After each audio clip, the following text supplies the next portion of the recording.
guulasha Xuseen marka hore soo dhaw markii xigta bal xog fiican inaga sii taariikhda beesha Bimal historyga dad badan ma fahansana halka beesha ay asal ahaan ka soo jeedo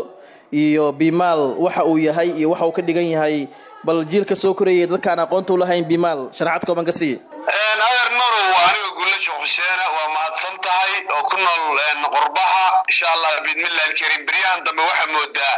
boqortooyada Bimal asarkeeda iyo faraceeda waa wax la yaqaan waana wax adduunka dhanba lagu barto ama maktabada taala bariyan dambe ummadda Soomaaliyeed waxa moodaa social media horta qoomiyadu alaaba waxay u arkaan waxyaabo ma garanaysa iska dad iska qaylinaya ama dad buuq iyo qarrax iska wada uun kulli qof qaylinaya hadda aragto oo meel walba qaylin la taagana waa qofan sooyaalka iyo taariikhda wax badan ku lahayn oo raadinaya history iyo inuu ma garanaysa ismuujiyo marka beesha dadka badana waxaan arkaa dad badan oo social media ka qaylinaya ama la qabiilkaas ma hadlo oo maxaa dhacay marka qoomiyada beelweynta Bimal waa qoomiyad beelaha direed kamid ah waliba beesha mahadir kamid ah marka ummadaha historyga iyo sooyaalka wanaagsan kule ummadda Soomaaliyeed bay kamid tahay social media na bariyan wuxuu noqday dacwad loo gudbisto ummadda Soomaaliyeed ee u gudbisato wixii dib gaara oday iyo dhalinyarada dacwadda in loo gudbisto oo maxkamadii dacwaddu noqday social media hadduu noqdo TikTok hadduu noqdo Facebook hadduu noqdo YouTube waxa moodaa in uu yahay maxkamadii ummadda Soomaaliyeed ee dacwadaha u qaadaysi waa tahay marka ummadda qoomiyadu dhul balaaran bay degtaa dhulka balaaran ay degtana waxay ku degtaa kartideeda iyo maadi iyo diiniba cilmiga maadiga iyo cilmiga diinigana waa ku horeeyaan taariikhaha dahabiga ay ku leeyeen ummadda Soomaaliyeed taariikh dahabiga ka galeen gumeysiga dadkii dhowr iyo 10 sano ku celinayay baday ahaayeen koonfurta Soomaaliya waxay ahaayeen dadkii xoreeyay ka gees oo ummadda u diiday masiirkooda iyo diintooda iyo cirdigooda difaacay ahaayeen culimay ahaayeen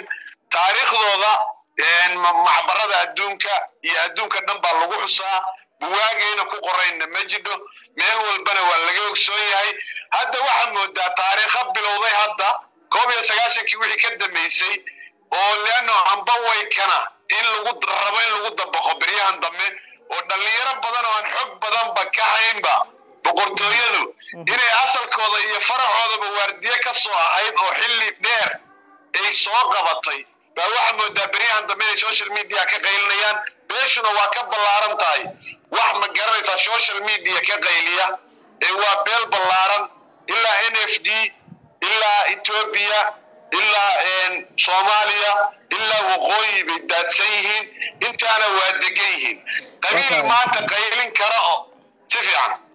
waa tahay waxa la yiri dadka kan ugu dheer baa ugu ayaan daran waxa muuqda markay beesha Bimal ayaan daro dhanka siyaasiyiintooda iyo cuqaashooda inay ku dhacday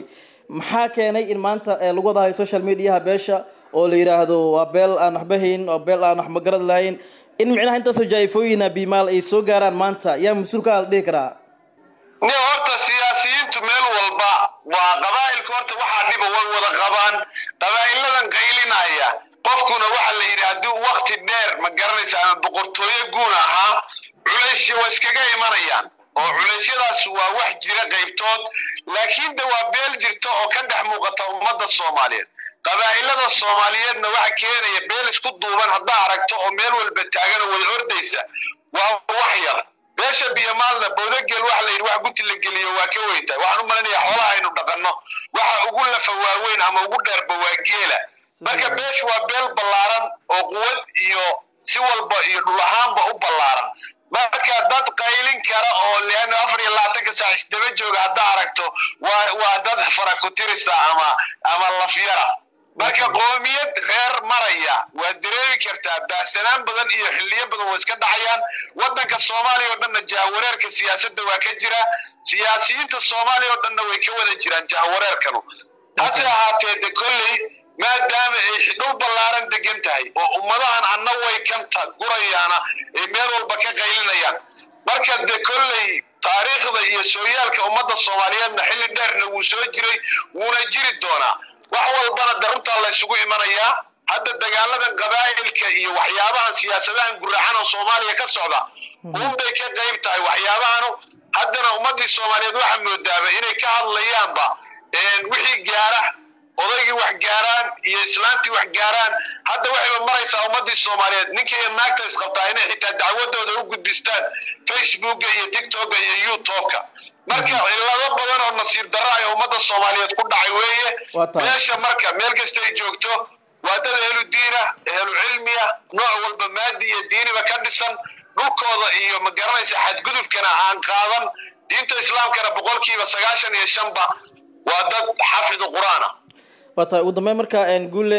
afarti bimaal iyo adeerkood waa dad dabcan karaamaysan oo sharafaysan Allah ya binaadka dhan karaameeyay hadal hayntan iyo in ma garanaysa qofka saamaanta social media ku aflagaadiyay beeshana waxa uu caanaya leeyahay in dad magaciisa soo jireen ay yihiin